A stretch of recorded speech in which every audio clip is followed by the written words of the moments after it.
Call Marsh City Council meeting to order. Let's rise and do pledge of allegiance to the flag, please. I pledge allegiance to the flag of the United States of America and to the republic for which it stands, one nation, under God, indivisible, with liberty and justice for all. Thank you.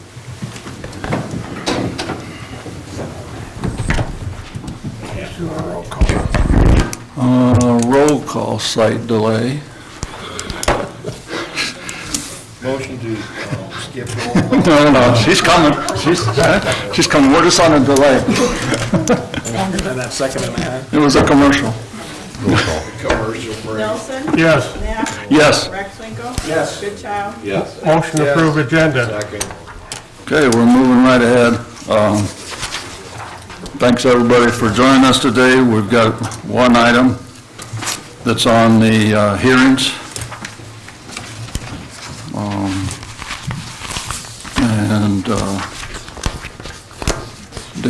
Dick is gone, so Rex gets to play Dick's part. So I got to read this whole thing for information, right? It's up to you. Jesus. Quit complaining about your new job. It's, okay. Well, this is an airport access easement. And the council set this date and time for public hearing on a proposed egress easement for the Mars Airport, 0.25 acres from Tom and Lori Ortman, as a part of the master plan and relocate the AWACS to the south of the hangars and the west of the runway. Relocating the AWACS would open up development and expansion in the area. So the city's going to purchase 0.26 acres and a 1,000-foot radius semicircle, if somebody can figure that out. City obtained AWACS clearance of 5.41 acres with a 500-foot radius semicircle. City grant ingress and egress from the easement of the 0.35 acres to Tom and Lori Ortman. And city to lease 20 acres of airport farm land to T&L Farms LLC. Those are all what we're doing together so that we can relocate the AWACS. Okay, so the mayor pro tem opens the hearing and asks if there's any written or oral objections to the proposal. The cost for those that want to know is $11,500, $11,500. Any comments from those in the audience? For a second time, any comments to those in the audience? So the public hearing is now closed. Financial impact is the $11,500 to purchase the land, the clearance easement, and to lease the farmland at Iowa State Extension Service average Plymouth County rental. Any comments by the council? I'd make a motion adopting resolution number 17-8 to grant an egress agreement to Tom and Lori Ortman across city land from 195th Street. Second. So the motion is just for the granting of the easement. Is this, are we purchasing it in this deal too? You already voted a meeting ago to purchase. Okay. That was done separately, and that did not require a public hearing, so you did that just at a regular council meeting. Okay. And then usually you entrust leasing the farmland to our tenant farmers, to administration staff. We're just informing you of that so that you know. So this is the last of three parts, and we've done the other two, basically. Yeah. Okay. Yep. Any other comments? Roll call. Bev? Nelson? Yes. Goodchild? Yes. Knapp? Yes. Rexlinko? Yes. Yes. Now we're going to move to general discussion. And first up is Mary Reynolds. Sesquicentennial. Is that right? Yes, sesquicentennial, and I'd like to come before you today to let you know that the City of Lamar's and the Chamber of Commerce will go ahead and co-put together and plan the sesquicentennial for 2019. We had a meeting about 2 weeks ago. We had about 20-some people there, and we decided on the dates of June 12 through the 16. They will be parallel with ice cream days. We felt that was the best time rather than adding in a whole separate festival. And we will add in Sunday for activities. The chairs for the sesquicentennial will be Linda Mayrose, Rich Zitlow, Jessica Brown-Miller, and myself. We've laid out quite an extensive plan, great ideas, and dialogue. Once we get everything, all the financial items in order, we shall be back to visit or look at ways that we can raise the money to support the different projects. We want to reach out as far as trying to bring exhibition polo club up here to show people. That was really big when we first started, baseball, golf. We hope to have a 150th birthday bash in the street with band, big cake, all different kinds of celebrations. We'll be making a commemorative book, a cookbook, all different kinds of things, picnics. So this is basically just to let you know that we have begun work. There's probably about 45 people on the initial planning committee, but we had a great first meeting, and we will meet again in March. So if any of you have any interest, please let us know, and we'll get you the date. Any questions? Thank you, Mary. Thank you. Keep us apprised. We will. Any other citizens in the audience with any other comments, criticism, or compliments? I'm going to move up to thumbs up or Johnny? Nothing. Anything, Clark? Yeah, none of the ice cream cones displayed around town melted on Groundhog's Day, so I guess we had 6 more weeks of winter. Okay. Nice, nice to keep us surprised of that. Steve Wicker, you want to follow that? No. Kenny? I can't top it. Well, the only thing I can say is that since we met, we've had an ice storm and a snowstorm. And if people complain about something, they complain about either ice or snow removal. And I actually had more compliments than negative. And that was quite a mess. So, Public Works, Street Department, Water, Sewer, everybody, Fire Department even, I know had some people helping. As the mayor would say, everybody working together makes good work, and we really did a good job with that. Move on to the consent items. These items are all going to be considered together, as long as nobody has any issues with them. The first is the approval of the January 17th regular and the January 31st special meeting, list of bills. Convention and Visitors Bureau Advisory Board meeting recommendations. I'm going to ask the Sentinel to publish that listing in the paper so that we can get feedback before our next meeting, but that's what the advisory board wishes to do with the local option hotel motel sales tax. City attorney contract amendment for Joe, Civil Service Commission appointment, and the public library is, we've already done all the remodeling to start. It's the idea of doing a 6-month lease with the Eagles to try to move the library there during construction. I don't know if anybody has any questions about some of those, all of those. Motion to approve consent items 1 through 6. Have a second? Second. Second. Is there anything here I gotta do roll call? Nope. Motion to approve items 1 through 6. All those in favor say aye. Aye. Any opposed? Mayor, just a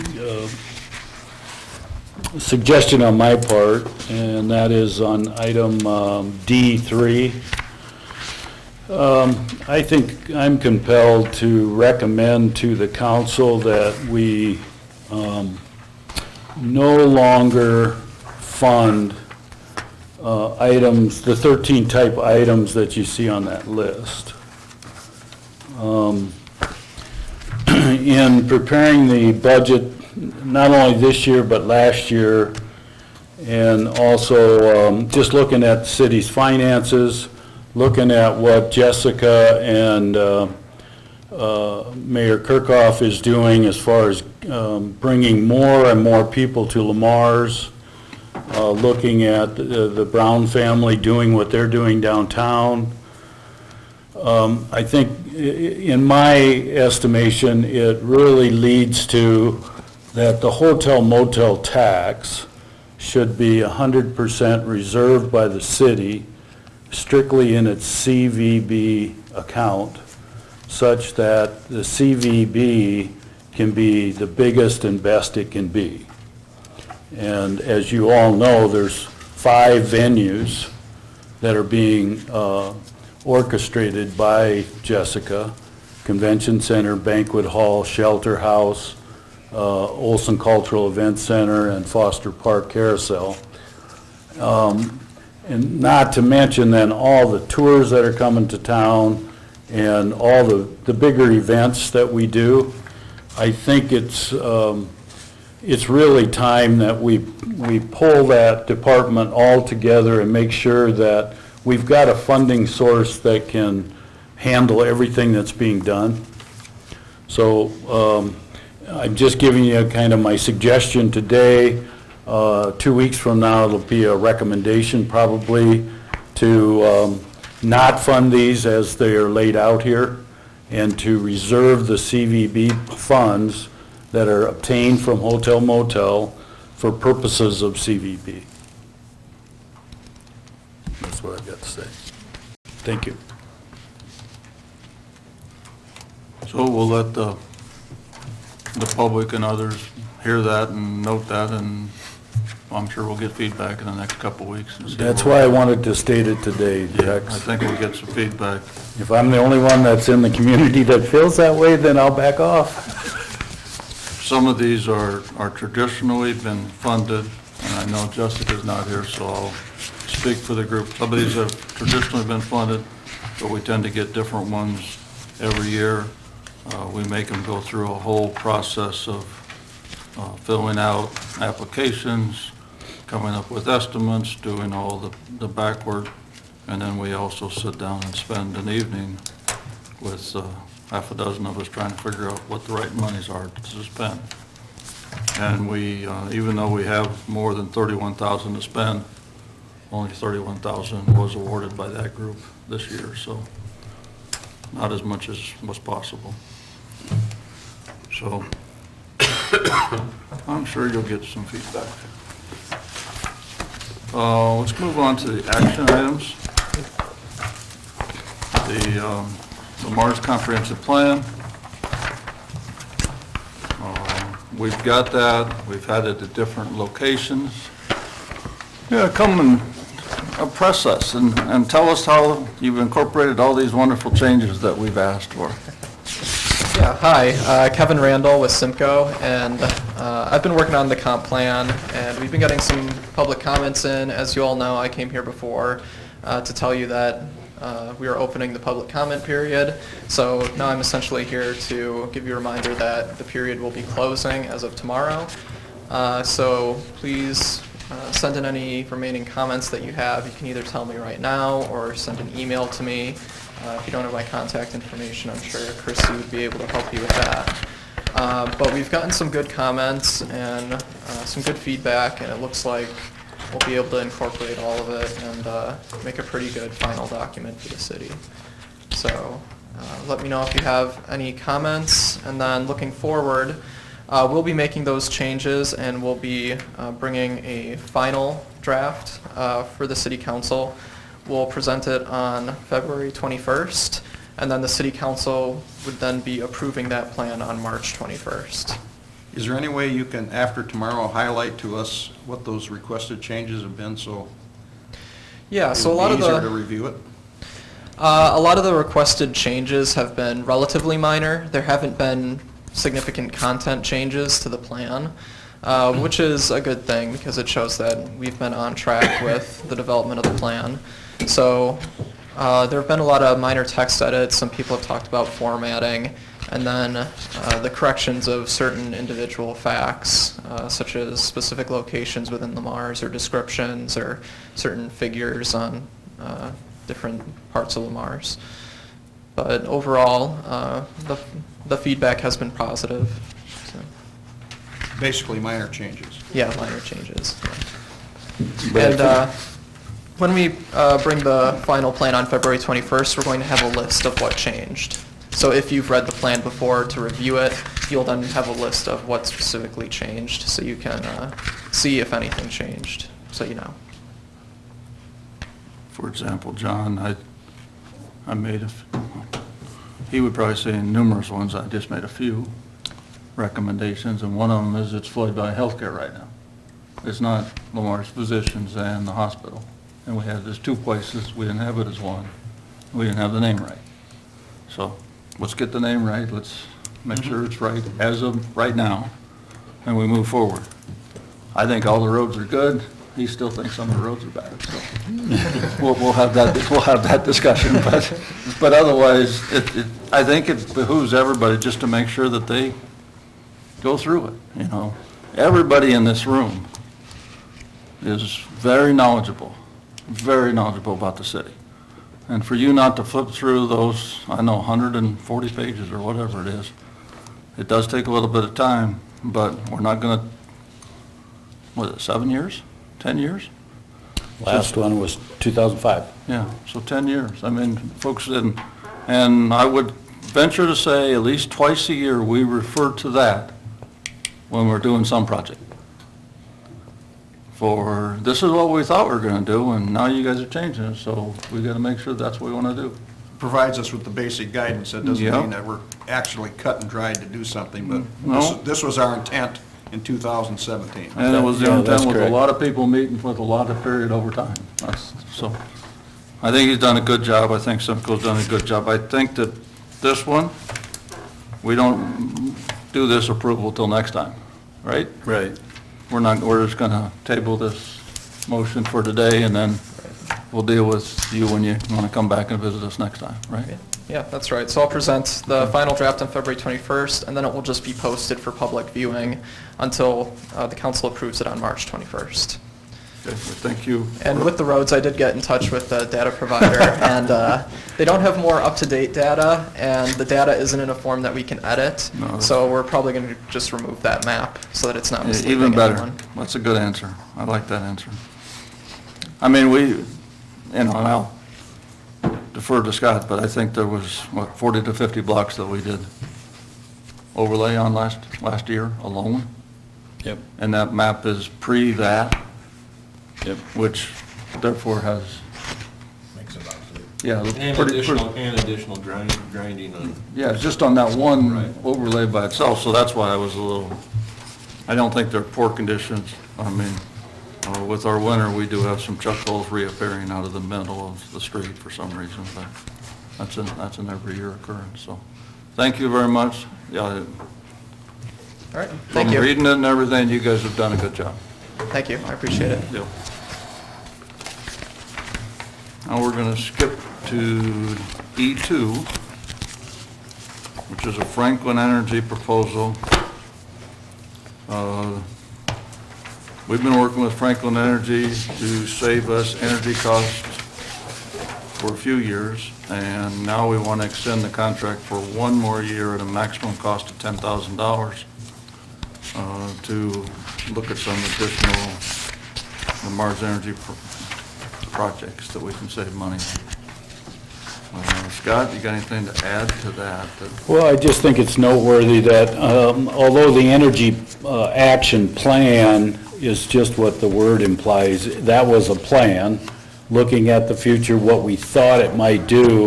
The bottom line there that you can read for yourself on that spreadsheet is a little over 45,000. And the reason I included the project list is because if you read the bottom of that, we've got annual savings of 27.3 and rebates from Mid-American Energy, hats off to Mid-America for having this program, 83,003. So those two numbers are additive, and so I just want to point out, those two numbers added together is well over 100,000. And so any spending 10,000 to get a tenfold increase in savings is well worth the money. And I think our monthly meetings, Scott, with Franklin Energy, they help us identify additional opportunities that, in other words, if something changes at Mid-American regarding rebates or whatever, we may open up new opportunities to look at, not only to save energy, but to get the rebates. Yep.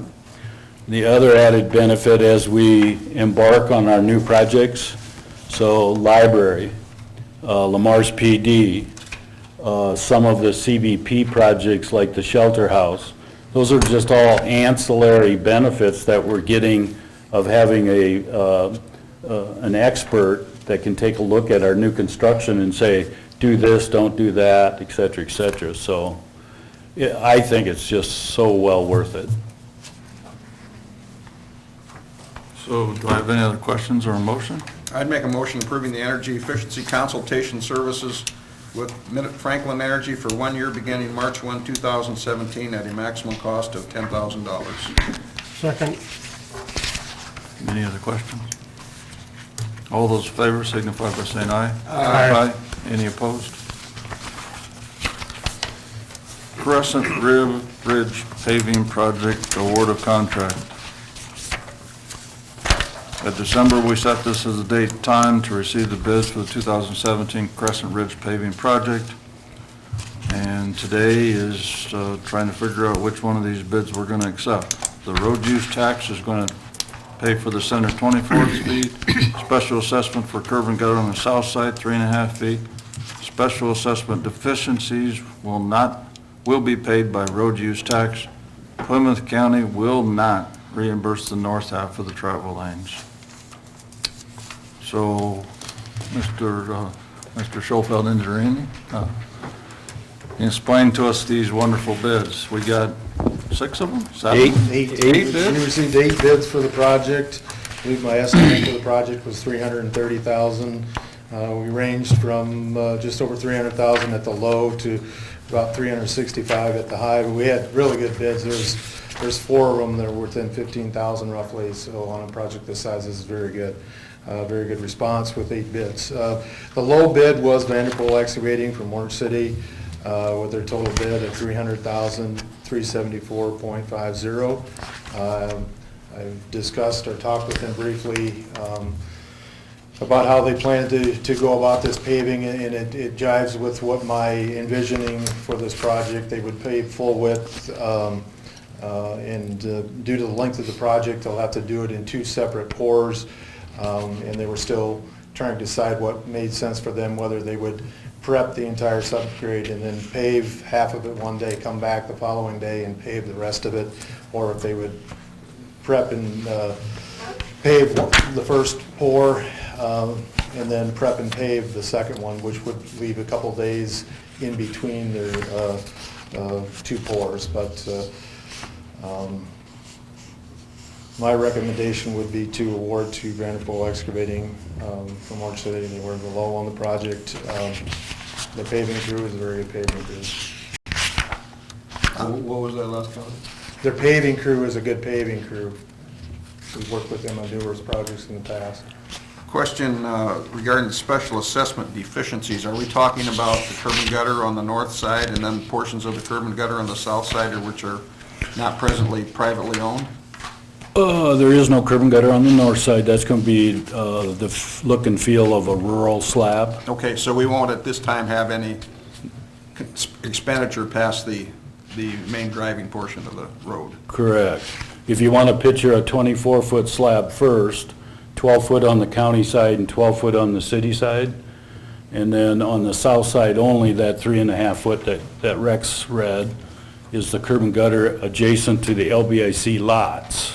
Okay. And that south 3.5-foot curb and gutter section would be special assessed, but by chapter 384 of the Iowa statute, a council cannot assess greater than 25% of the council value that you set.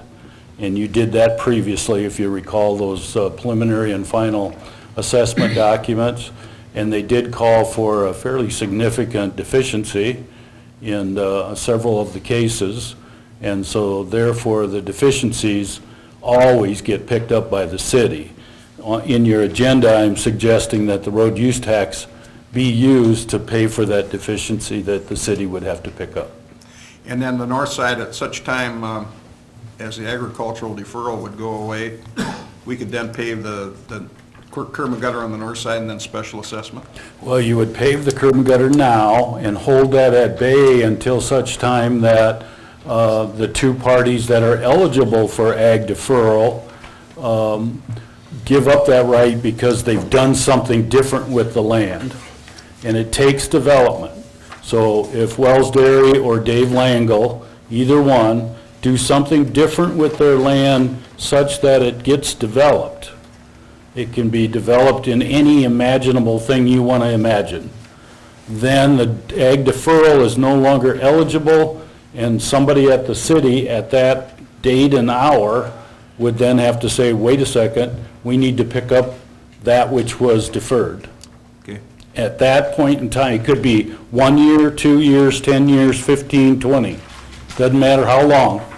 That lays at bay until it gets developed. The minute it gets developed, it's eligible to be recaptured. Okay.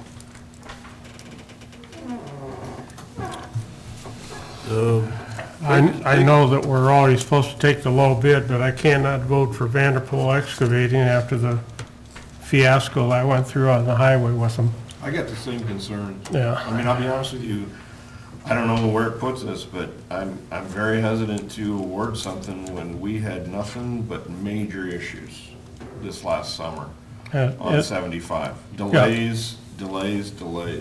But he's talking paving here. I know, but I also know what the title of the company's name is, and I'm sorry. I've got a real problem voting for this, because of, and I don't know where it puts us. What's the second one? You're It's six. compelled to take the lowest responsible bid, and without specifics that Vanderpool could not handle this project, if you're going to let the project out at all, then you're kind of compelled to take them. But it doesn't hurt to have a couple negative votes that sends a message to them that we're not pleased. And I'd like to make one other comment. This project also, similar to the 75 overlay project, has the incentive disincentive clause in there with $1,000 per day incentive disincentive. So that is further, Carrot. yes, for them to get in and get the project done. And you know, if they don't, then, you know, there's more of a stick portion of it too. But again, I'm compelled to tell the city council that liquidated damages is not looked upon favorably by the Iowa courts. You're just Debbie Downer today, come on. Well, I mean, I think it's amazing we got 8 bids. It's been a while since we've sat here, and on any project over $100,000, get 8 bids. True? And 7 of them being below the estimate. Yeah, being real good bids. It was very competitive. It showed that there was people that were hungry for this work. They looked at the work favorably, they looked at they could get it done.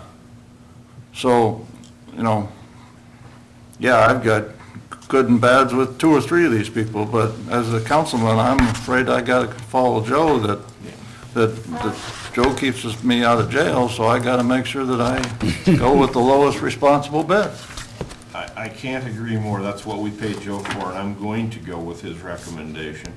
Everybody knows that I've been somewhat skeptical of this project all along, but since we're in the bid phase, I will go ahead and support it because we paid Joe, but not that it matters that much, Ken, I'm 100% with you, duly noted that I got real concerns when we had a big major flub, and here we are giving them more. And that's troubling to me. And I'd like to ask a question that is, what good are liquidated damages if they never stand up? Why even have them And I believe you, I totally believe you, but I'm thinking, what is it, just a waste of more paper? Because, It's, if the liquidated damages are contested when you get to that stage, the Iowa courts have ruled that they look upon them unfavorably. You can do like we did in a case that's coming up for vote here not too long. You can use them to negotiate with. You can use them to determine what actual damages actually occurred. But if at some point in time, they get contested, chances are, if it got to a legal battle, chances are the courts in Iowa would say, we don't recommend them. But again, that doesn't mean you can't use them, and we did. okay. But you use them then as a negotiation tool in determining what actual damages are. And a lot of times, when trying to figure out what those actual damages are, you reflect back on the liquidated damages that you both agree. Okay, okay. Well, okay. Plus, we could be looking at substantial delays if we're into litigation or whatever with the state, or discussions about what we should have done and what we did do. I think if we actually didn't want it, we would have to refuse all bids. Right. And start the process again. And that would again put us back again on the whole process. And when we get a bid that's 90% of an estimate, that doesn't happen very often either. And they're all extremely close. They're I all mean, they're extreme, really- so they're it very shows that close. it's a. legitimate bid. It shows it's a competitive Yeah. situation. I'll agree, I'll agree. And I'm sure glad we approved the city attorney contract a little bit earlier, so he doesn't walk out on us right now. In my 32 years with you, the city, we've never had this many bids on the single project that are so tight. Yeah, absolutely. So this is a first in 32 years. And That's then good news. commenting on your comment, Clark, I'm as frustrated as you are, but I think the bottom line on liquidated damages, from everything I'm gathering, visiting with Joe and a number of other sources, it doesn't relieve the city from having to prove what your damages are. You can't just cherry pick a number and put it in written word, wasting that paper you referred to. You just can't cherry pick, stick it in there, and then expect to collect on it. You have to have a quantifiable and a verifiable damage associated with that number. I agree, but if you look at a project day, and you get 100 working days or 110 working days, and they're clearly way outside of that, I would think that would hold some water when it comes to, hey, guys, I get what you're all saying. That's the frustrating Well, part. And the thing is, it gives me something to use, because now they have agreed in a contract document that failure to finish it at this certain date does cause damage. Now, whatever number it is that they signed off on, yeah, now I got to prove that at least that much, hurt us, but it at least gives you something. Sure. So questions or motion? I'll make a motion, resolution 17-8, 9, awarding the 2017 Crescent Ridge paving project Vanderpool Excavating LLC, Orange City, Iowa, amount of $300,374.50. Second. I got a motion and a second. Any other questions? Roll call, please. Rexbenko, Yes. Nelson, No. Goodchild. Yes. Knapp, Yes. Wick. Yes. That motion passed. Thank you. Thank you. I would make one further comment. When we have somebody that has done poor work like that, let's keep somebody out there, and when we have nice days and we go 3 days and it's nice and nobody's working, let's put that on a calendar so we know. So if we do get into liquidated, we could have something to show them. Good idea.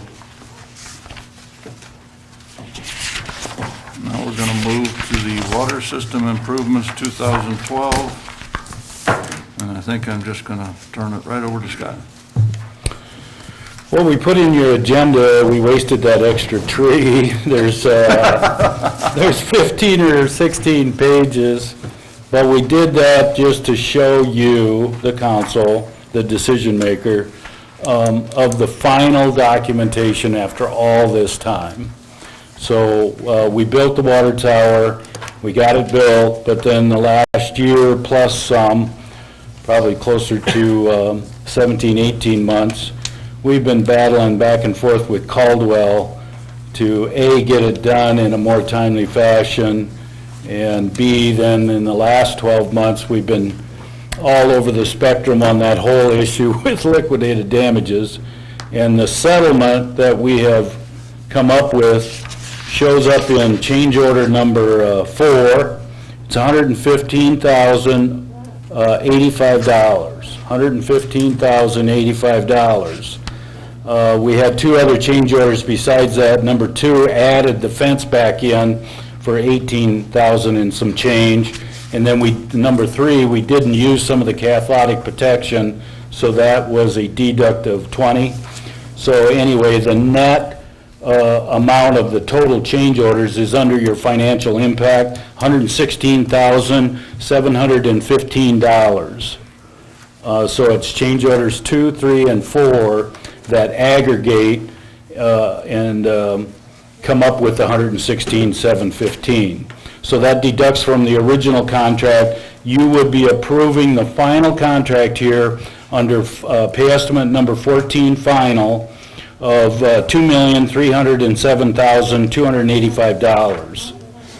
So instead of costing us $2,424,000, it would cost us that 2.3 million. Also, another concession we got from Caldwell is a 10-year structural warranty. So the number 8 attachment to your agenda is in fact the 10-year structural warranty. And the reason we got that, if you recall, we've had some weld problems, we had some dent problems, we had some misalignment problems, and so we kind of insisted that we wanted something greater than a 2-year warranty. In the contract documents, it called for 2 years. So we got them to bump that up to 10. So that's good news. The balance of those documents, certificate of substantial completion, the statement of the owner's acceptance, the consent to the surety for final payment, and also the final release of liens and claims. That's pretty stereotypical of a fairly large engineering contract, that we require those documents just to make sure that since they're a Kentucky-based company, that they didn't hire somebody out of Louisiana and then you make final payment to Caldwell and that guy comes crawling up out of Louisiana saying, "Where's my money?" These documents protect the city from that, okay? We're way past the statutory limit of 30 days from final completion. We're almost a full year. And so we're not going to wait any further time on making the final payment to them. We will, if you approve it today, we'll make sure that one remaining item gets done. The minute that gets done, I'll be signing off on the final pay estimate. Bev will write the check and we'll send it to Caldwell. That amount shows up on your pay estimate number 14 final. And that amount is $320,199.10. That's what, even after the 115 has been deducted, that's what we've been holding this whole time, trying to get them to settle with us. So we owe that amount. The final issue is what I just alluded to.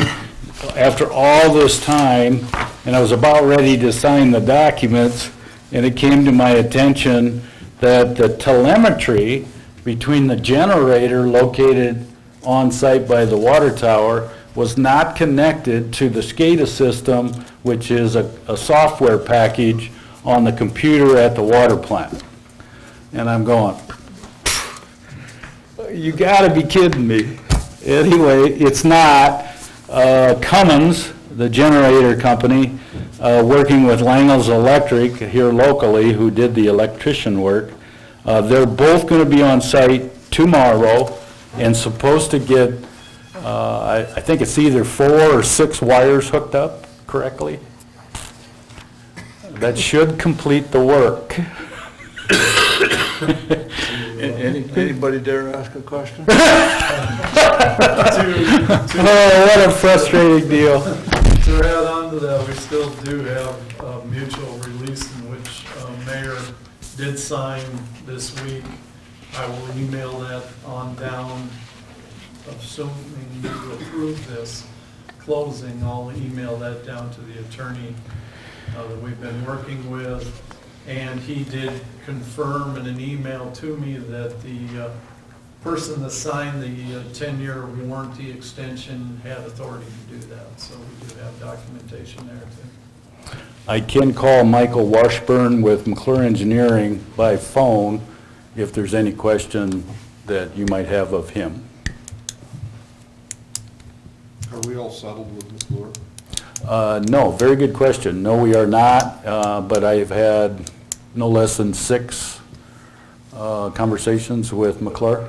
Because we had some concerns with them also as the engineering and overseer of this project, right? You're absolutely correct on that, and as soon as I come up with some kind of resolution that I can buy into with them, I'll be bringing that back in front of you. Okay, I was curious. The two are connected, but they're not one and the same. They're just engineers, right? Yeah. They're the engineers. Yeah, they are.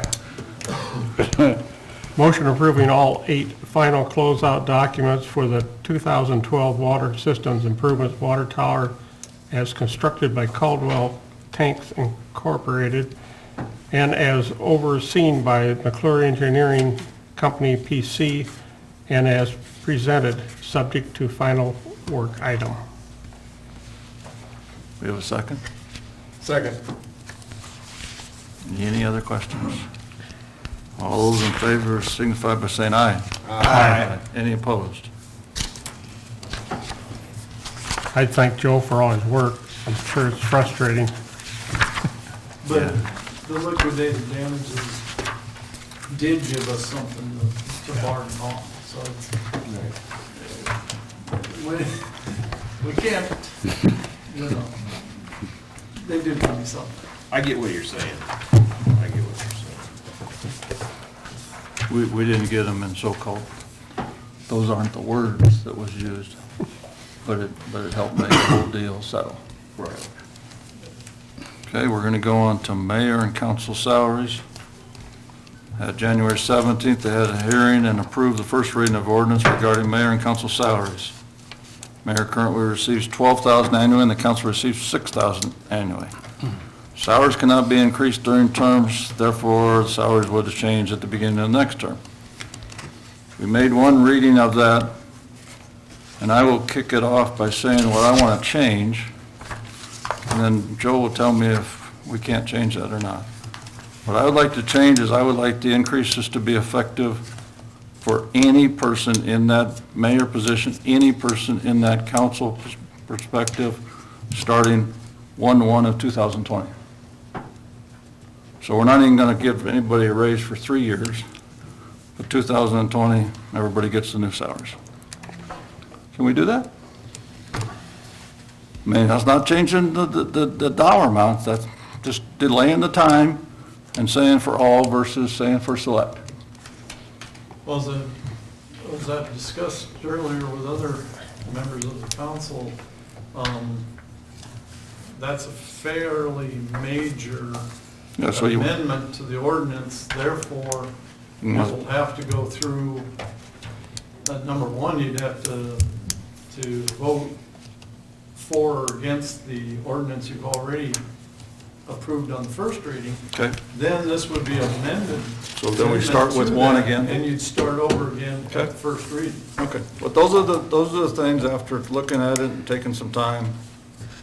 I don't think we can give select people raises, But I also don't want to have raises start next year.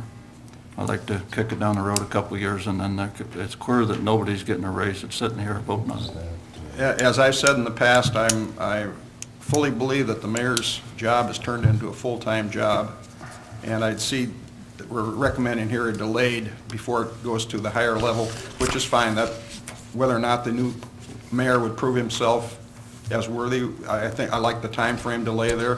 As far as the city council is concerned, I can't support an increase. I believe that our job is the same as it's always been. Sometimes we have more meetings to go to, sometimes we have less meetings to go to, but basically our scope of work has not changed, but the mayor's has. And I'm willing to make a motion here. I would motion to amend the ordinance 938, which received approval at its first reading at the January 17, 2017 City Council meeting, to remove paragraph B, which references city council member compensation. So that would be leaving the mayors as the increase, but nothing for the council, Correct. but then doing it on longevity for the mayor still? Yes. So I got a motion, do I have a second, then we can discuss? Second. Okay, now discuss? I'd only comment that, for one thing, if we change it to a date, in other words, you're saying 2020, we already have it stated, I think, in our ordinance, that it should begin on the new term. Yep. And to me, that's cleaner, so if councils in the future want to do it, they still have that guideline to do it, rather than to set a date out there. And my second comment was, I don't apologize for wanting more money. Whatever I make on my salary here doesn't pay for the number of customers I lose for one vote or another, whether it be ordinance or zoning or whatever comes up. You're vulnerable up here, and it does cost you money. And I don't apologize for what I'm getting. I don't know that we're underpaid. I certainly don't think we're underpaid, but I couldn't support John's motion to do it just for the mayor and not for the council people. Couple of comments, Ken, I could not agree more. When I first got up here, or when I ran for this position, I really honestly didn't know we got paid. But Kenny's right. When you're in business, being up here does cost you business, period. And it takes a sacrifice, because you've got to either want to do it, or be a glutton for punishment, or you just love the town. And the only thing that I don't like about John's recommendation is this: I don't like a longevity pay, because I am I'm in favor of term limits, whether it be senator, congressman, supervisor, or council people. So I don't want to build in an incentive that your pay increases over time. Of course, for the mayor term is only 2 years as opposed to 4 for a council person. So, But you're still building in you're still building in an incentive to not have term limits. Or, that's kind of how I view it. So, where I'm at on this is, I would like to see the increase to be day one for everybody. Whatever date that is, that's neither here nor there, whenever that date starts. But this is the mayor's salary, and this is the council's salary, take it or leave it. And it starts immediately. I can support that. Other than that, it sounds to me like it's falling apart, because there's a lot of thoughts. So you have a motion and a second on the table? Right. Which we're having discussion on, so we got to make sure that, because we got to vote on the motion. the amendment, Right, and then we start deciding on whether we go any further, right, right? right. This is where my longevity helps with Robert's Rules of Order. So now we've had discussion with the motion to amend the second reading of the ordinance. Actually, to amend the first reading, which was approved at the January 17th. Right, so we're not even getting to the second reading yet. And we're just going to have the mayor's salary. We're going to strike the council salary recommendation. And we need roll call on that amendment to the first reading. So it wouldn't be the second reading as amended? No. Nope. No. It's going to be an amendment to the first reading, and then if it passes, then there could be another motion to waive the second and third reading, or let the second and third reading go on. Again, it's a good thing we approved his pay early, so come on.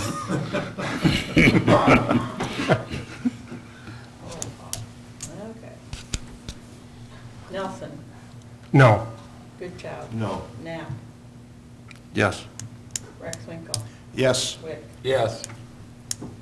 Okay, so now we have the first reading as amended, which is only dealing with the mayor's salary, but has a structure based on, how many years does the mayor have to be there before he gets a raise? 4 or 6? 4. After 3 consecutive. So after 6 years, he gets an increase. Okay, 6, yes. But I thought it was a 4-to-1 vote on this. I mean, I thought it had to be 4-to-1 in order for that to pass.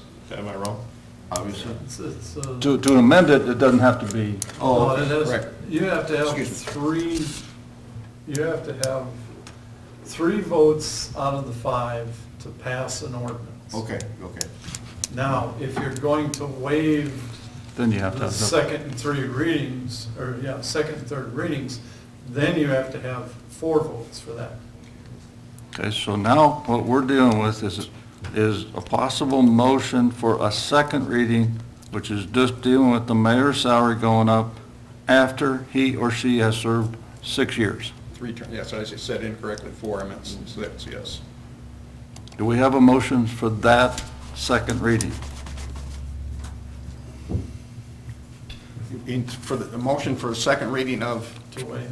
Just having the mayor's salary go up after 6 years, because that's all we're dealing with right now. yeah, so moved. Okay, we got a motion and we got a second. Joe, you got a question mark in your eyes. He's questioning it. We got to do the second reading somehow. But wouldn't that be at the next meeting? No? Well, you could waive. Second and third readings? Yeah, that's what I thought you Okay, could do. okay. If that's, I don't, yeah. now, we do have a bit of a problem here because we still have the original ordinance, but it's been amended. That's right. Okay. But because the amendment is so significant, Do we start with 1 again? that's the way I'm looking at At next meeting then, is that what you're saying? it. I mean, you could waive the second, and third reading, but that takes 4 votes. Okay. Well, wait a minute. By having a motion that you already ratified Right, as an amendment to the first reading's done. right. As, it's already done. But Joe Maybe what you're saying, we need to wait until next meeting in You could order to wait. address the second? You could waive, I guess, the third reading, if you're considering this to be the second reading. True.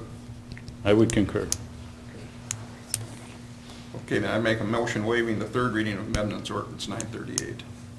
Anybody else want to second that? Second. Okay, so we've got a motion to waive the last reading of raising the mayor's salary after 6 years in office. So let's have roll call. That's just waiving, that's not against the motion, okay? Just waiving. Nelson, No. Goodchild. No. Wick, Yes? Knapp, No. Rexvinkel. Yes. Okay, so we're going to have the last reading potentially at the next meeting. But Joe said we made such a major change that he feels that it's... We may have to. That's what we, You I think you have to. You made a change, which I didn't hear until I realized it. He made a motion to amend the first reading. That's right. So we had the second reading, and now we will have the third. Okay. But his amendment was to remove the council's completely Right. and to change the mayor's. No, we didn't change the mayor. No, you didn't change the We mayor's. left that alone. wording is the same as- And that's why removing things is not a major Maybe I change. should do an email of what exactly took place. Well, Well, wait a minute, I'm taking it So, that the mayor's you amended paragraph- the first reading. Right. So we had the first reading past tense, but you amended it, so today is the first reading on the change. On the new one. Now, since you did not approve the waiving of the third, Yep. you cannot approve the second today. The next council meeting will be the second reading, Okay. and you can readdress the third reading at that time by waiving it, or start again. or wait until 2 meetings from now and pass it on the third. And all we're addressing now is mayor's salary. Okay, try to put that in the newspaper. Let's see. I mean, good luck with explaining that. I'm waiting to read your article, so I'm clear on it. Sorry about that. Okay, airport capital improvements.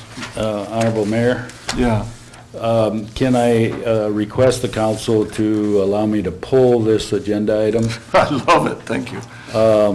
I've had a lot of time of negotiating, but I'm not negotiated to a point where I can recommend to you. And the whole circumstance with these 3 work orders has changed so materially that I feel compelled to bring it back to the airport advisory, Ken and John and Dick.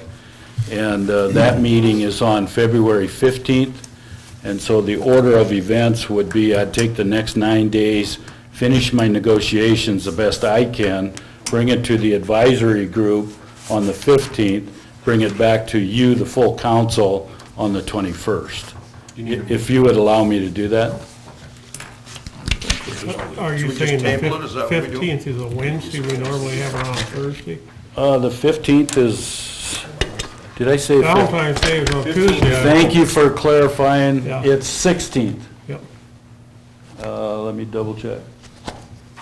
Yes, the airport advisory is on the 16th. Thank you, Ken.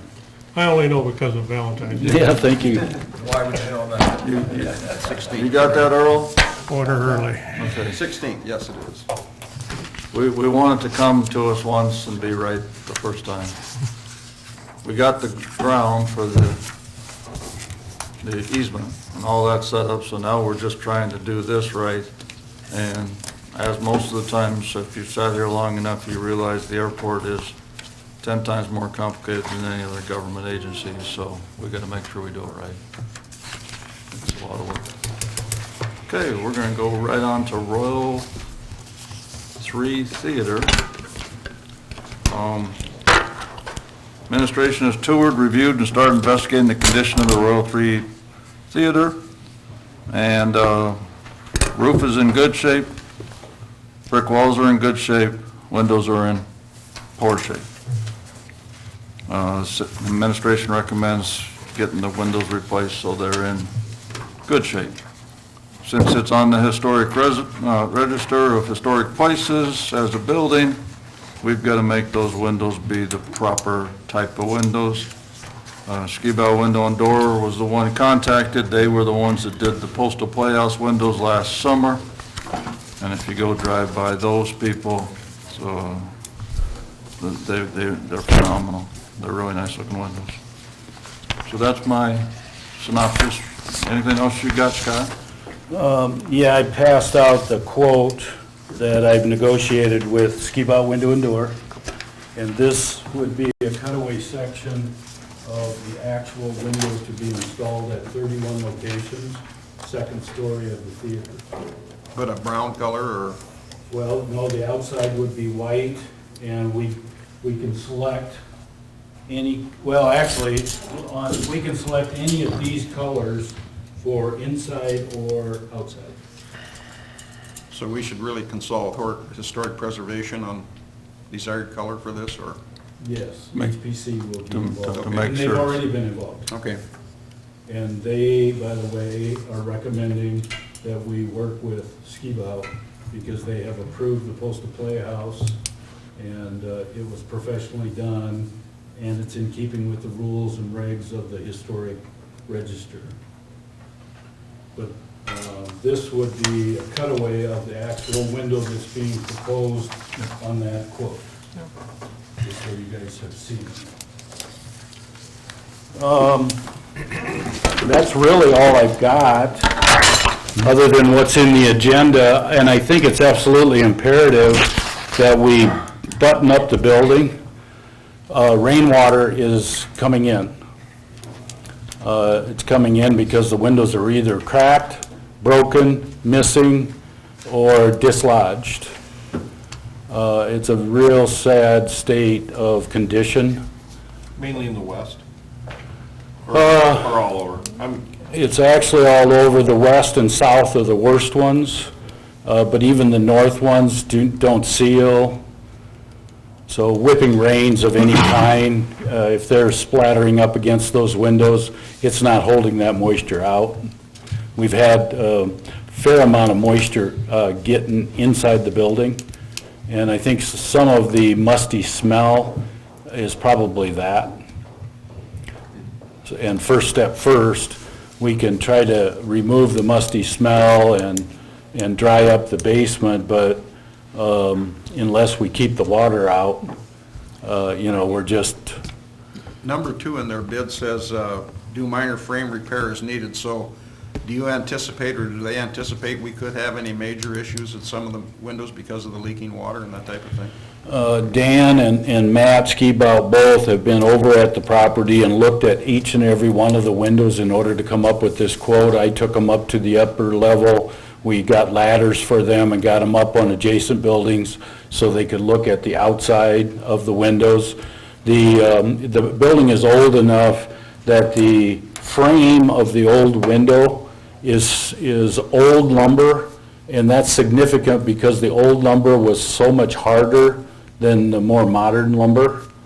All that is because of the new growth of our forests.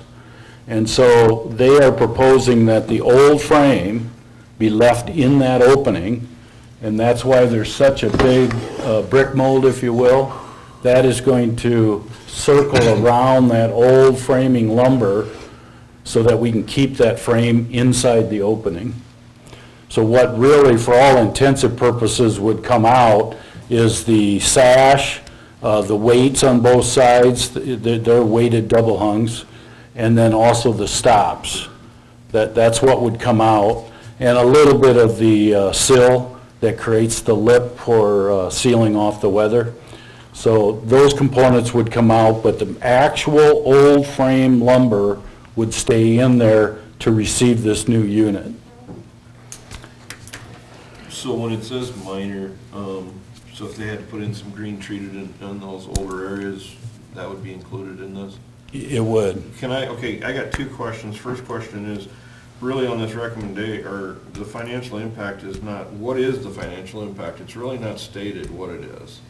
Well, I didn't, the reason, when I prepared this, Clark, I didn't have the final negotiations completed, Okay. and now I do, and that's why I passed out this quote. So the net of this whole thing is the project cost would be $65,943. Right.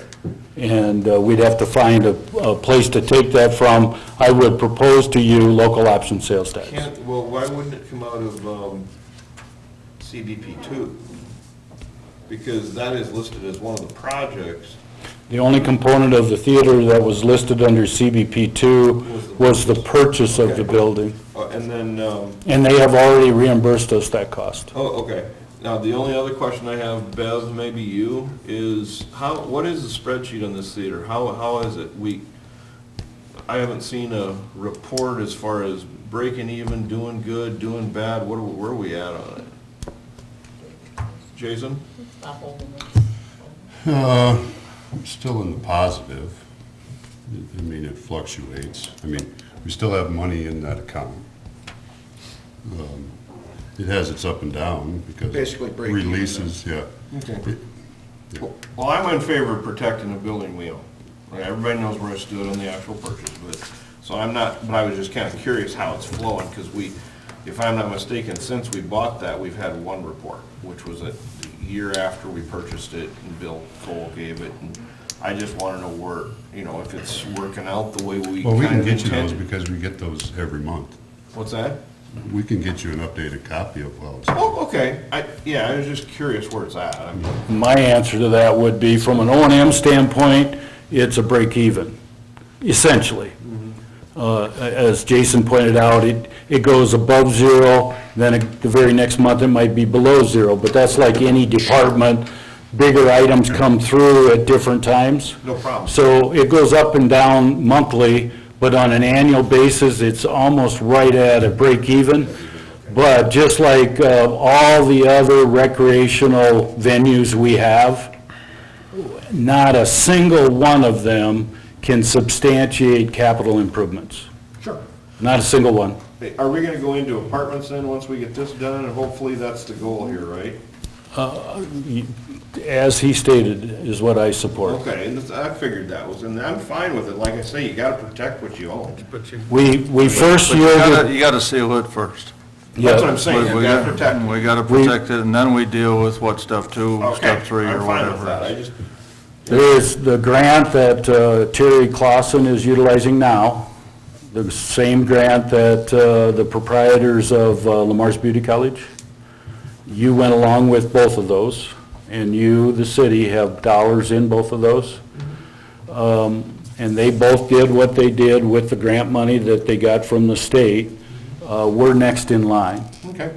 So we yielded to the Beauty College first, and then Clausen came about, and we yielded to the private sector there, but we're hoping to be the first in place to get the second story going here. Would it be possible to set out some type of a 10 or 15-year plan on where we intend to go with the building? Kind of similar to the building we have up to Westmark, where we knew expenses, 5 years from now, you may have to put a roof on it. But is it our intention to have rental property up here that would pay back that money that we put in, invest in it over the period of time?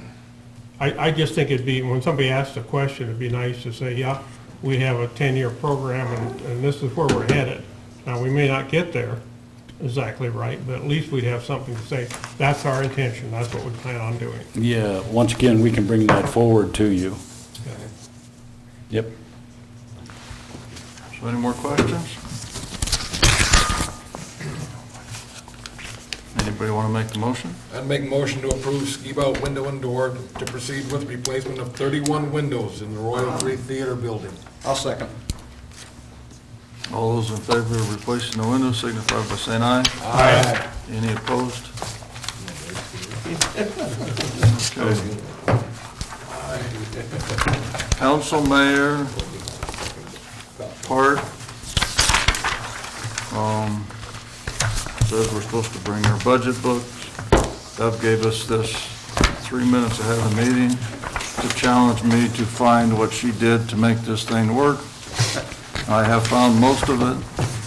The $55,000 paint machine for the street department is in the budget, but is in road use tax.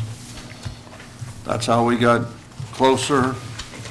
We cut 25,000 from machinery and equipment on the golf course. I assume that's because we're buying it now, or don't know when we're gonna buy it. The Is that what latter. we're talking about, We leasing? don't know, and we want him to do the search like they've done in the past and bring it forward at the time that they find something. The library, the full-time position was cut at our meeting, but then we got the $15,000 circulation material cut, mainly from the standpoint that we're gonna be moving books back and forth across the street for 6 months, so kinda hard to keep buying books during that time. And if they need to buy books after they move back, they can approach us and we can adjust the budget. Those are the ones I found. Is there other things I missed, Beth? Oh, transfers. We did a bunch of other movements, as you can see in the bottom. Those last 5 items are all transfers that we changed back, forth, back, forth, back, forth.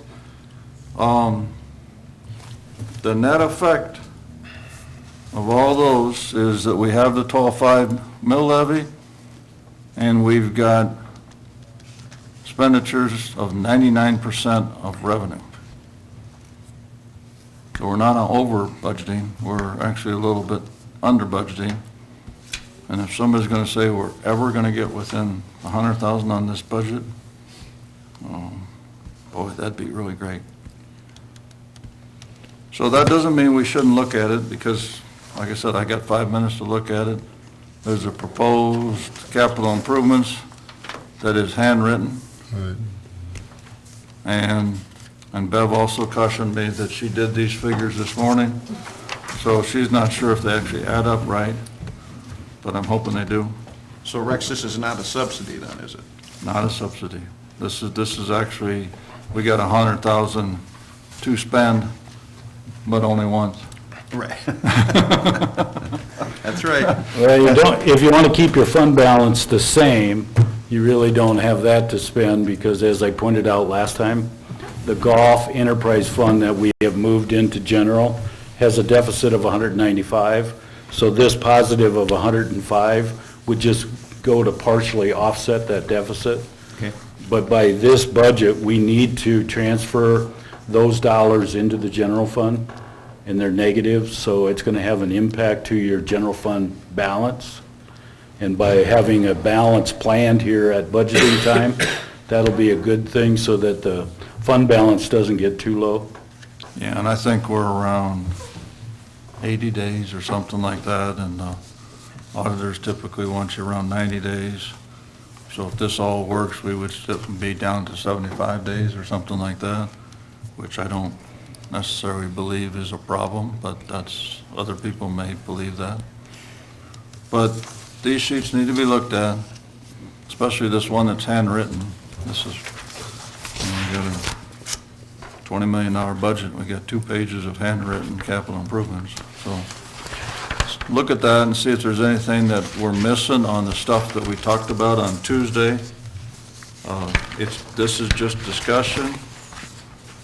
Obviously, we don't have all the other pages, and we're gonna get those. And then at the next meeting, we have to set the public hearing. And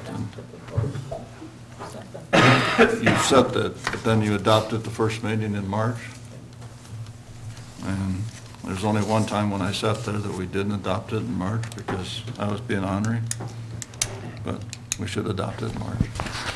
And Scott, maybe minor things, when you said the deficit on the golf course, did you take into account the 5,000 where revenues exceed expenditures here for the proposed budget? I mean, it's 5,000 out of 180 or whatever, but What are you referring to? Yeah, that's in it, because the 100,000 is with the 5,000 okay, above in the right, number. right.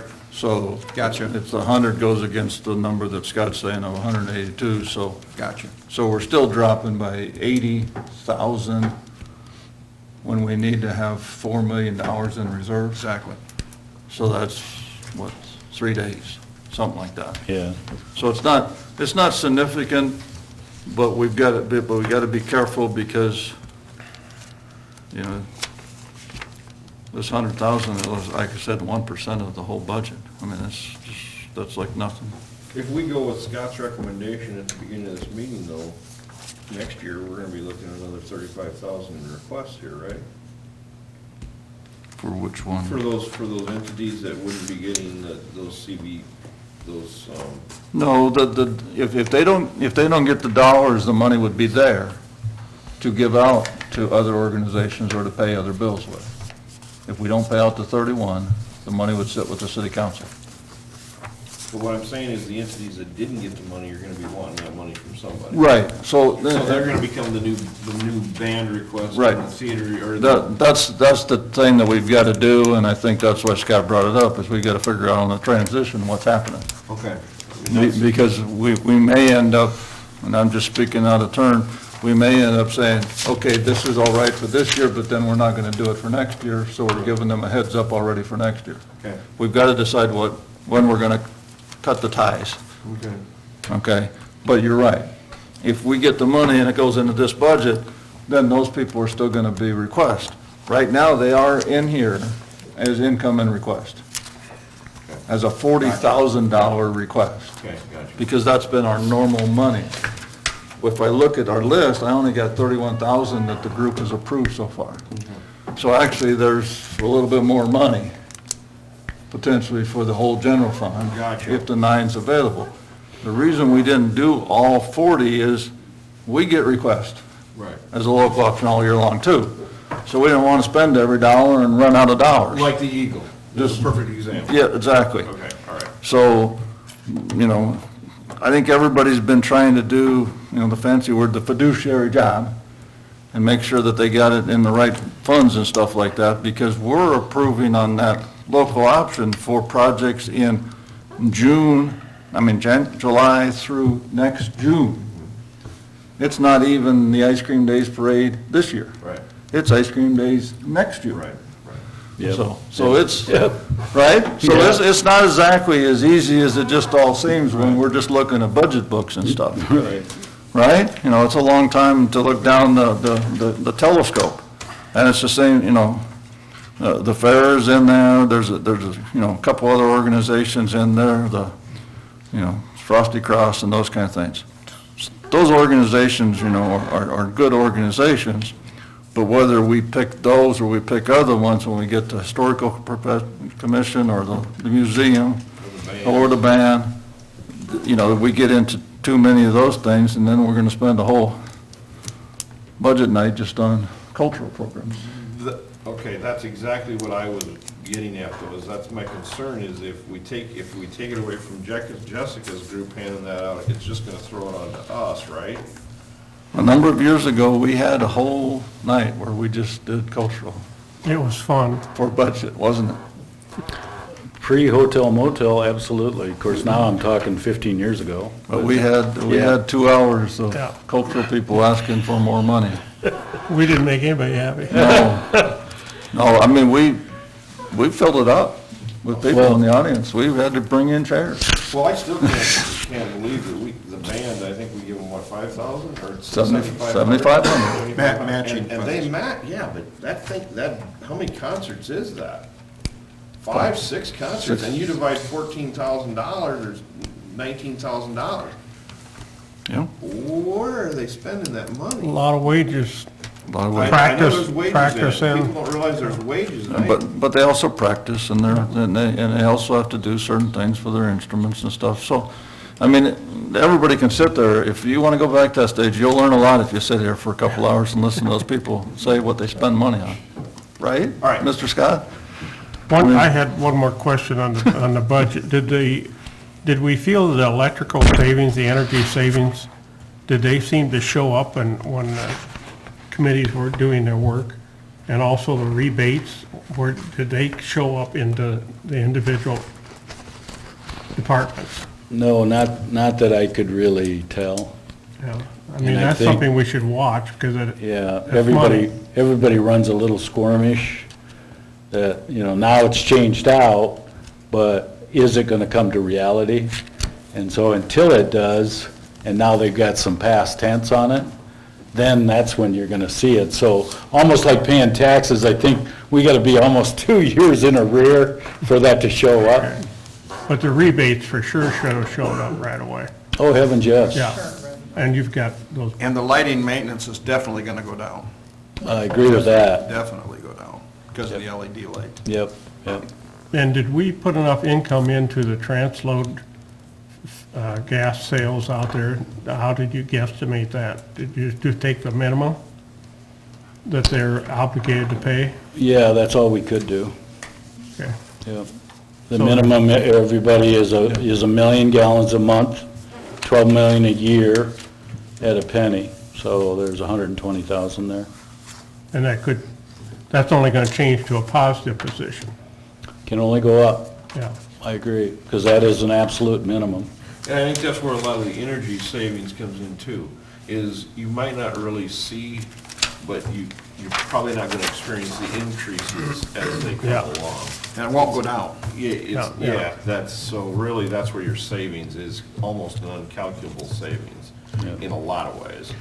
What we would ask you to do is, everything Rex said about this being kind of in handwritten format and just getting done this morning and all that, but we've got 2 weeks here, So please use your email or come into City Hall if you are inclined, and we're more than willing to sit down with you and answer any emails you might have about questions on this. But give them to us so that we can massage this. What we would really like to do is, when we walk it in next time, it'll be all typewritten, and for all intensive purposes, we would like that to be the FY18 budget. So that when you do ratify it and throw it to public hearing, that there's not a lot of subsequent changes that need to be made on or after the 21st of the month. So we would really ask you, if you have any questions, if you'd like something kind of jiggled around, we can still do it within 2 weeks here. So just because you're getting it this morning isn't the end all for you. You can get your input on this for 2 more weeks. With that, I also want to mention that kind of looking down the road with the push that you are doing on housing, and from all indication, at the LBIC level, at the city level, on what we're doing, what they're doing, there's going to be quite a number of additional structures on the tax rolls because of all those efforts.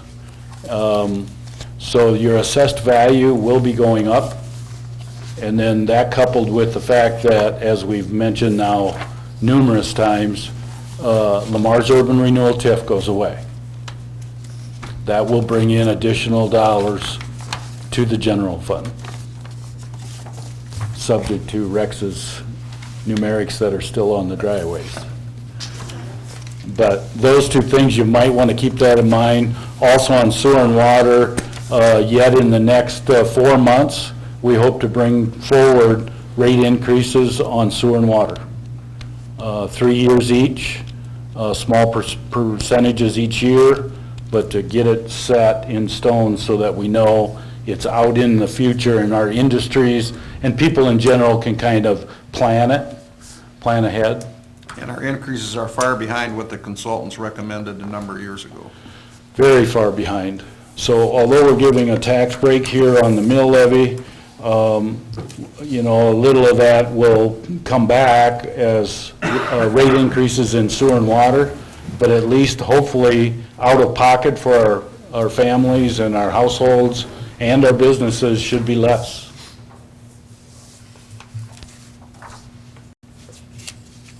So look at this stuff, ask questions, you know.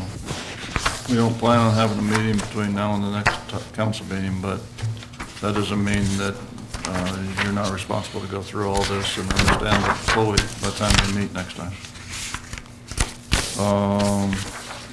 Council items, John?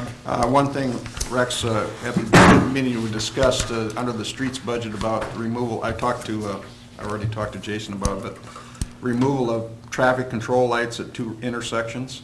Just want to make sure when the safety department looks at that, they make sure they understand if there's blind intersections or whatever, if they are not 4-way stops, to make sure we don't create an issue there with through traffic, so. Okay. The Public Works Committee is going to address that right after this meeting. Okay. That's all. Mr. Clark? I've got 2 things. Is there gonna be a list, Jason, available of houses that start falling? We gotta be approaching our 5-year property tax deferment, don't we? We gotta be getting close. Is there? We got approved in 12, and today it's 17, so yeah, I would agree with They're you. getting awful close. Are we gonna have an active list? Can we, that, as they fall off, the city can be aware of which ones are off that? And there's a couple reasons I'm asking that, and one is because of the industry I'm in. And people will have to start disclosing that. And it could become, and I'm trying to alleviate problems for any of my colleagues who are selling this house, and these are the taxes, and the next year it jumps up, and the new buyer goes, whoa, what's going on here? And that could be a real, so I'd like to have some sort of a list so that it's available as to when those houses drop off, because it could be a train wreck for real estate. I mean, I like the program, I think it's a great program, but And/or bank escrow accounts. Yes, there you go. Because, Escrow because the accounts, escrow account's not gonna set it up. because they're gonna change. And they're gonna- so I think they're we gonna go need up some 1,200. Something so that was one. The second one was, somebody commented, it's Rex commented about, street cleaning, and I am not criticizing, and I've talked to Scott Knife about everything that I'm about to say. Because I did have a few complaints, a week after that storm and some of the ice buildup on the streets and stuff. And this is gonna involve you a little bit, Stu, so I'm glad you're here. Scott says, Clark, what a lot of people don't understand is how many people are putting their snow back in the streets after a storm. He said that's one, and he said the other one is, he says it seems as though odd even parking starts to take a less priority the deeper we get in. So he says we do have more problems with odd even parking and snow removal as the season progresses. So what I guess I'm asking is, do we have a fine mechanism for people who throw snow back in the street? I think that should be a, no warning, no nothing, a fine should be assessed, a ticket given. If one of Knife's guys says, hey, you know, or better yet, PD's driving around and going, hey, Mr. Goodchild, I'm sorry, you clearly threw your snow back out in the street. Because it messes it up for everybody else. And I told Scott, I says, that's unexcusable, so is there something we can get, mechanisms, if somebody's clearly putting their snow in the street, they get a ticket, they get a fine. Because it just creates a mess for the rest of us. There's the question. So it's in the ordinance. Yeah, and Just needs to be enforced. about. Is it police or is it Greg? When somebody reports it to Greg? I think we've been reporting it to Greg in the past, about this time of year, every year. Last year, we had it, nobody wanted to clear off their sidewalks. And the ice had built up on the sidewalks, and the kids couldn't even get to school, so they were walking in the street versus on the sidewalks, because the sidewalks were impassable. So we either have the issues with sidewalks, or we have the issues with throwing snow back in the street, but I think Greg's the person to enforce it. And basically, I think the fine is the cost of the city to move it back, right? Well, I mean, that's not in the ordinance. It would be just a A nuisance. A violation fine, or whatever. violation fine. Which is what, $25 or something like that? No, it's more than that. It's like either 50 Jason, or do you 100. recall what But it was? I just, If it's not, it's not considered a nuisance, I don't think. It's not in that list of what a nuisance is. So then it falls underneath the other penalty, which is up to $750. So that's a pretty stiff penalty. well, okay, so what we're saying here is that if a citizen has a concern that their neighbor's doing it or whatever, and I don't have any neighbors that are doing it, so I'm not out after anybody, but I'm trying to protect Knight, because I think he takes a lot of heat from people who, why isn't, he says, Clark, we go by, and, it's 2 days before we come back or whatever, and if these cars are moved and we've got this snow to deal with, he says, plus, you'd be amazed at how many people are throwing it right out in the street. And so I'd like to make citizens aware that if they see that, they should report it, and I think we need to go after it. I mean, that's unexcusable. As far as I'm concerned, that's unexcusable. Yeah, I agree with that, but I don't want to get into, I've always had the opinion of, if you see it, if somebody with the city sees it, that's a lot easier to find somebody, okay? But to all of a sudden take phone calls from somebody who lives down the street and says, so-and-so did it, okay, then you got to go, then there's a fact of trying to prove it. And I get that, Jason. I Somebody do. doesn't like somebody, so I do get that. I don't want to get into that whole difficulty thing. Right. If there's an easy way to do it, then fine. Okay. Well, there is one easy way, with that nice little green sheet that the police hand out on odd and even parking. Add another paragraph that there's a fine of $25 for pushing snow onto the street. We get enough of them. More than likely, the people that violate the odd and even parking are the ones that throw snow out. let's make it a little bit easier, put it on the same sheet. Make them where there's two parts to it. Okay. Well, I just told Be Scott I was gonna bring be a it up. way to get started anyhow. Okay, and I get enforcement is a little tough, I do see, I understand that, but, If you see it, it's not tough. No, I mean, if we see it, it's not. right. no. Unless there's a lot of snow, and you can go up there and it's an obvious. It's a smoking gun. I get what you're saying, yeah. All right, well, Well, if you do the math, there's 12 of us in this room. You have 130 total employees. If all of us would just do it, there'd be 150 people plus, monitoring. looking at all corners of the community. And because I happen to agree with Jason, the he said, she said, I agree. who's mad at who today and who isn't. If we catch them red-handed, and that's any of us that work for the city. Sure. Absolutely. But to add a little blurb in the newspaper that says the council talked about the fines for putting snow on the road, and it's up to $750 apiece. If you're gonna do it. And they're looking into that Look at you again, ordinance. Tom, you got a couple. you gotta- Period. I mean, just a couple sentences, I bet somebody will read that and say, oh, I don't know if I want to do that no more. Yeah, I agree. You know, I mean, that's how we've won in the past, right, Stu, on some of these things, is we just get the word out through any channel we can. Little KLM will help too, buddy. Yeah, and I mean, it doesn't have to be a fancy, long story, but you say in your headline that you're going to fine residents for snow. I bet they read the article. And they'll read all 22 words. Okay. Okay, Mr. As long as we're talking about snow, that road, 11th Street southwest from the baseball field that curves around to 12th, is there a reason they don't plow that?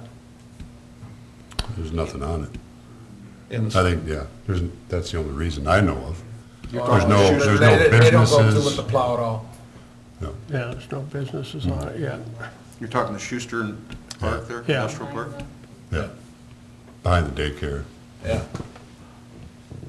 I do see people drive through there. I don't Well, know if there's they a just couple want to tracks, challenge or yeah. what. Yeah, why did they drive through there? Well, what I've heard is the people who have a business on 12th, they like to stay away from the four-way stop on 12th, so they'll take that loop around to go that way.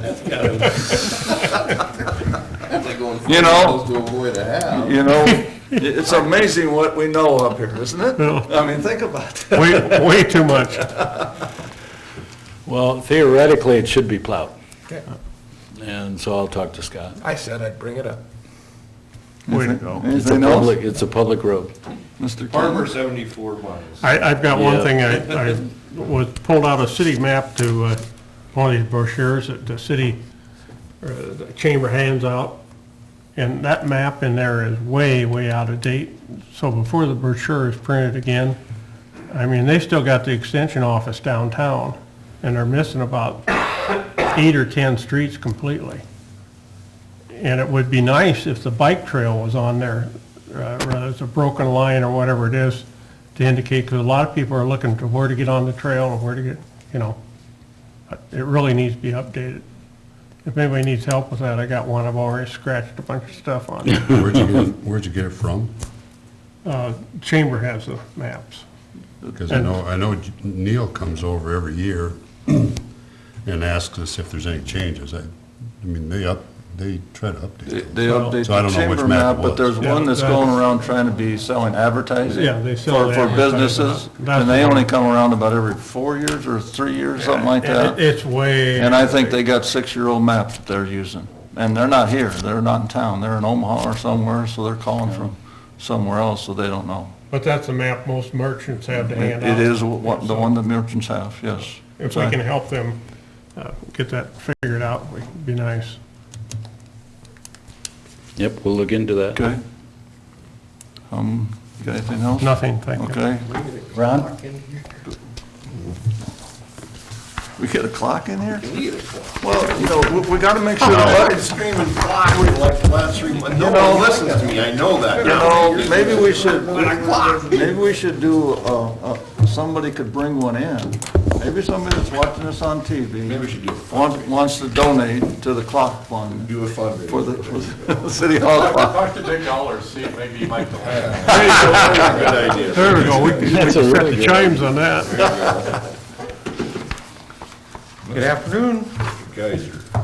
Yeah, well, our total flow went up a little bit. We're a little over 800 million this year. Our average CBOD removal is 99.3% again. And that is up in pounds again, but not dramatically. It went up from 5.5 to 5.6 million. TSS removal was 95.6. That went up a little bit from 2.7 to 2.9. And that's for the combined facilities. Then move to the Wells and Deans combined. They've gone up a little bit. They went from 306 million flow to 320. The combined CBOD went from 4,000,004 to 4,000,007. The combined TSS went from 1.9 to 2.1. So everything's up a little bit. But the plants are handling it good, so. And the breakdown's still about the same as it was before. The flow breakdown, 60% is the residents, 28% wells, and 12% Deans. Biosolids, at the old plant, we produced 14 million gallons of sludge, but we decanted off 8 million. Hey, Ron, how do you calculate percentages? Just a quick question. How do you calculate percentages of who's, 60% residential, Dean's 12? I mean, do you have meters? Chrissy gets it off the city. Or it has to do with the water? I think she uses the water. Cash register is the water meter. Okay, the water meter. I was just curious. Oh, yeah, for sure. How it was gauged. Okay, good enough. If I could interject, I guess, I did some calculating. The 60, 12, 28 that you see on that pie chart, that is, as the caption says, flow only. So we use the water meter, we know what everybody puts into the system, and we assume what goes through the water meter eventually gets down the sewer. Drain, okay. So if they wash their car and that water goes down the driveway and into the gutter and down the storm sewer system, Right. we don't, okay. So the 60, 12, 28 is what it is, but it's only flow. What I did is I said, okay, well, how much in the 12 and 28, which is Deans and Wells respectively, how much of that is BOD and how much of that is total solids? The answers are 85% and 71%, respectively. 85% in the sum of 12 and 28 is 40. In that 40% of flow, there's 85% of the gross CBOD that he has to pull out of the wastewater comes from that 40%. 71% of the total suspended solids comes from that 40%. Conversely, out of the 60%, the pink pie, 15% is CBOD. It's exactly 100% minus the other number. So TSS is 28. So I did something that's very, very subjective, and it gets a person in trouble sometimes, but I'm going to throw it out there. I did a weighted average, taking all three parameters into account based on what I just told you, those 3% parameters at the percentages I told you. It comes to a weighted average of 67% of our wastewater plants, plural, we got 2 of them, is for the benefit of 2 industry. 67%. Therefore, 34% is everybody else. Now, Rex being a numbers guy, certainly Ron being in charge of the plant, could come up with different ways to create the weighted average. So please don't get stuck at 67 and 34. But it's relative. And I just wanted to paint the picture to you, since you're lay people relative to wastewater treatment. 40 and 60 doesn't really tell you the full answer. Because of the strengths of the waste coming from the two major industry are a more significant player out there than what those two numbers would portray. Then what the 40% says. The 40 and 60 doesn't tell the whole story. But I think that's why we did 150,000 a month besides the flow for a charge to Wells and Dean. They're paying for a substantial portion of the new The plant. 150,000 was the entry fee for those to help us with the new plan. And then the rest of it's getting billed on this 40 to 45% between those two industries. So the hope is that the 150 plus that 40, 45 would get 60% coverage for the wastewater plants. Does that work out quite that way? Good luck. It's a hard thing to calculate because this guy doesn't know when it comes in. It doesn't have little identifiers walking in the door with it that says this is coming from so-and-so. Or which pipe it's coming No, through, right? no, Right. he's just trying to handle it. Right. But on the same token, from what I remember, and this is when I talk about suspended solids, it's gonna get me in trouble. But the flow that the residents have help us with the flows that Wells and Deans have to be able to manage those flows. If we had no residential waste, we would have a tougher time handling the flows because we're mixing it At the old plant. at the old plant on a constant basis, right? Mm-hmm. Okay. The new plant is almost all, It is all. The two of them. It's all industrial. yeah. But it comes back, We blend the F1. right, okay. But it has made our old plant a little more efficient and easier to manage by separating out Deans and Wells. It certainly shaved off those peaking loads that have created fits over the years. And when it created the fits, that's when you smelled it. Yeah. So by shaving off that peak, certainly allows Ron and his operators to manage that old plant much, much better. And what Rex is saying is very true.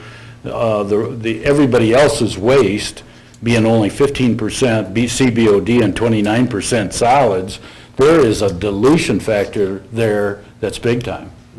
So what Rex is saying is so true. Yeah. And but I weighted it on that there's 11 significant components at the old plant. There's 11 of them. And I based it off of that. A more sophisticated method would be to put this in a computer and weight it off of a whole bunch of things, the cost of each one of those, and But we've been doing significant upgrades on the old plant every, 7 years, I think we quoted. yeah. The whole time. The last 13. Except for the fact that 13 years ago was the last time the DNR guy was in the audience. And we had to do an emergency appropriation for $1 million because we needed it to be able to keep handling the waste. So we've done some miraculous things to keep the old plant alive, to have the new plant work, to try to adjust the income so it's coming from the people that are doing it. But you guys are doing a miraculous job with the amount that's coming in, significant flow, and there's not a town like us in the country that's handling this with city plants. All the rest of those plants that we're aware of are being done by own people. The no-name meats and the no-name steaks and all this stuff have their own plants. And what do we say we have a plant size to handle a residential population of what? I'm not even sure what it is right now. 250, I I thought it was the around number. 250 was the last committee time. I think that, is that pretty close, Scott? you think? I didn't recalculate it, but it was up around 200,000. Significant. Yeah. Well, 15 years ago, we didn't have industry that was checking what they were sending out of their plant too. No. It was just kind of somebody take a sample and guess, and you'd find out 12 hours later what it was. But Yeah, both to- of them have set up equipment that really does help us make adjustments. Equalization basins help a lot too. Yeah. We can shave off the peaks and put it in at night, or we can save it for the weekends. And that bacterial growth, it's better for them too, because you starve them or overfeed them, you know. We don't have nearly the meetings that wastewater used to have. Because we were always chasing a problem. Well, we didn't know this much to interrupt you for 10 minutes, but now you can go back to your All presentation. right. I'll get into the biosolids. Like I said, the old plant produced 14 million, and we decanted off after it was digested 8 million, which dropped it down to 6 million that need to be land applied from that plant.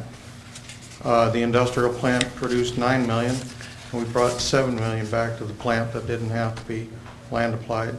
Together, that's 8 million, a little over 8 million gallons that we had to land apply. Now, we did apply, according to this, a little over 9 million, but the year before, the weather got bad, and they had to stop. So we didn't get the lagoons completely emptied out the year before. That's why it showed up the next year. Collection system. We're still pretty close to 70 miles of sanitary sewer going through. We still clean the 4 sections. We rotate once every 4 years, everything gets cleaned. We put in a new sewer line at the Dogwood 2 housing development. Well, we inspected it. Rerouted the Blue Diamond sewer line around. We went to the fairgrounds, installed 3 manholes. There was a line that went completely through there that has never had manholes in it. We couldn't get to clean it properly. And that is our line, so that's one that doesn't keep me awake at night anymore. We slip lined 2 blocks sewer line west of Central Avenue. A lot cheaper than replacing it. And it's supposed to be guaranteed for 50 years, if I'm not mistaken. We put a new small grinder sump pump and newer sewer piping out at the Britton complex for that new building they moved out. We installed a new lift station and piping at the airport to pick up some new buildings and to get rid of the septic system they had out there. We put a new lift station in out at Crescent Ridge for that new housing development and a sewer line to pick it up. Extended a sewer line out on 12th Street to pick up some customers that weren't on. There was new sewer lines put in for the K&S 2 housing development that we inspected. We still do a bunch of work every year on rehabbing manholes. Found it's a lot, we're having really good luck with the rehab rather than replace. The price is dramatically different, and I think we're gaining another 50 years on those too, on the manholes. We're maintaining 12 lift stations through the city. They get checked 3 times a week. And that's all I got, unless somebody else has some questions. One of the things that the council will hear more about is trying to reduce sodium in our water that goes into the plants, because that's the one thing you can't take out. And it makes the final fertilizer product out there less desirable to the farmers. So we're making strides with industry to cut some of that down, and I think in the future you'll hear more about it on the residential to try to cut that sodium down. We've been working with industry, me and Scott, we've had some meetings with them, and they have done quite a bit. I think they thought they cut it down by 50%. I would encourage everybody in the community to take a look at your softening unit and make sure the existing unit is working properly. And if you don't know how to review that or how to calibrate it, I would ask people to get a hold of somebody that does. If you have a super old unit that is flow proportional versus, time proportional versus flow proportional, we would strongly encourage you to change that out. And I would venture a guess the return on investment for changing it out would be substantial. Those type of units are going to go through way more salt than they really need to. And then even the flow proportional ones that are older, the internal parts wear out, and if they never replace the flow dial that's inside that head, it too can malfunction and use way more salt than necessary. So I just recently changed mine out, and I know Jason did, and we went with the most up-to-date models. Mine is so new, I can't really give you a complete analysis, but it sure looks encouraging that I'm going to be using probably a fraction of the salt that I used to. Yeah, I did the same thing a couple years ago. And while my rent for my unit actually went up maybe $3 a month, my salt usage dove and more than made up that money. And going off what you're saying and Ken's saying in committee, we're even looking at possibly some incentives for homeowners to possibly be looking at some incentives for upgrading softeners, because the savings is there. It is definitely there. So it can happen to anyone, and the two industries admitted it, and so they put some more emphasis on calibration and checking thoroughly how many grains of hardness can they live with coming out the other end, either cleaning or going into their product, compared to what they really needed, and they discovered that they did not have to bring it down to 0 grains of hardness. And I would venture a guess everybody has a different feel about them, so some are going to need more softer water than others. So it's a personal preference, but if you're trying to get below 0 grains of hardness, it's a concept that can't happen. It doesn't happen. All you're doing is dumping more and more salt down the drain, but for no benefit. So I would just, again, encourage people to really dive into that arena, and I think there's probably some money to be saved by most households and most commercial establishments by just checking it out.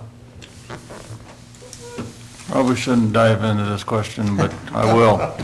How full are our pipes that sometimes go from Wells and Deans to the sewer plant? We have our friends to the south that had pipes that were too full for the usage. That was a gravity main, and we used to, well, we still have our 24-inch Right. gravity main that Right. came around, but now we've switched over to a force main. So Yeah. they run on pumps, so But the one that is our main one on the west side of town, that's a 24-inch. yeah.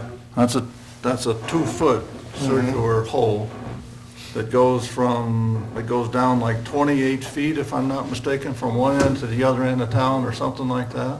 Yeah, It goes from the old wastewater plant here, all the way through this field, through your park, all the way along Holton Drive to a point right on that drainage swale right next to McDonald's. McDonald's, So it's 24-inch from that location all the way up here. yes. And because we did the force main with the lift station, that's got very little flow in it. yeah, that used to run full. It Okay. used to run full. See, and our It actually surcharged some of the manholes once in a while. Our neighbors down to the south have it discharging through the manhole when they've had the issues.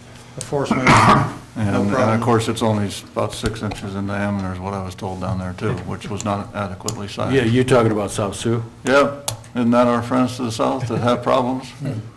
We don't have any of the potential, just for the residents, we don't have any potential of that kind of an experience here because of our force main, because of our low flow staying in that pipe. and that pipe, we're in good shape. That's what I think I mean, sometimes you get asked the questions, and they don't know what the question they're asking for, but the answer is that it's coming from wells and it's got to go to our plant. How does it get there? And could we have the same kind of occurrence? And the answer is, I don't think there's a way we can have it, but I just wanted to confirm that. And we say we're adequately, almost totally adequate completely through the city with what we have. I believe we are too, but there's more variables that happen down there than just this pipe size. Understand, but that's the one thing I think the people understood.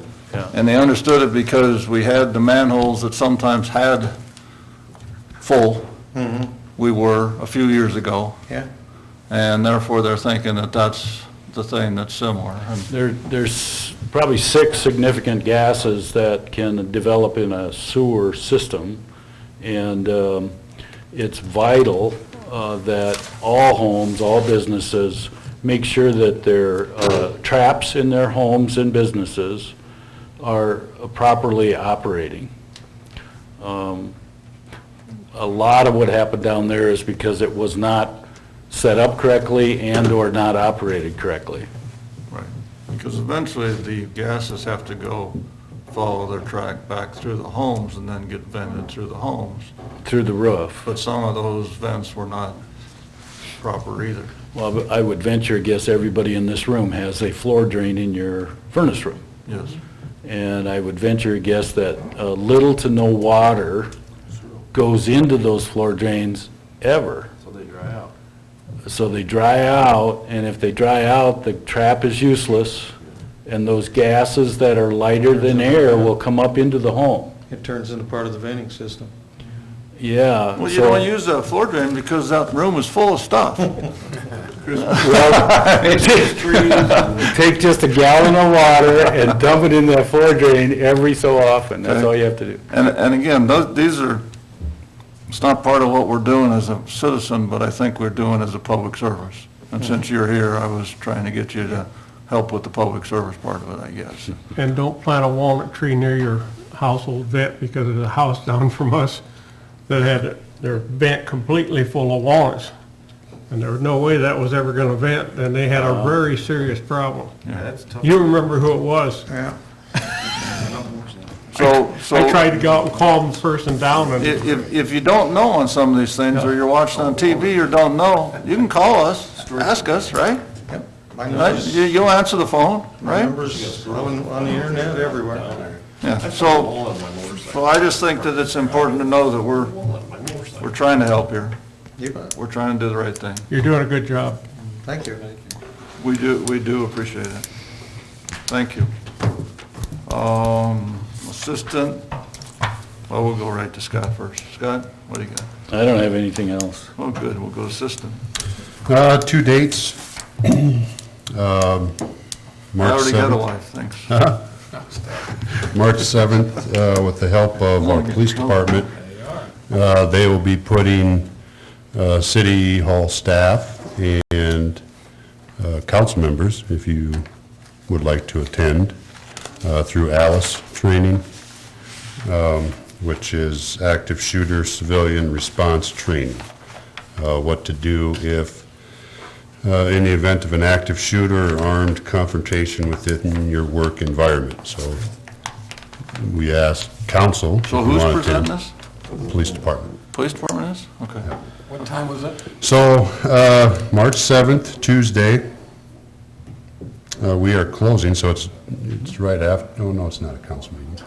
Yeah, it is. That'd be a couple. After a council meeting.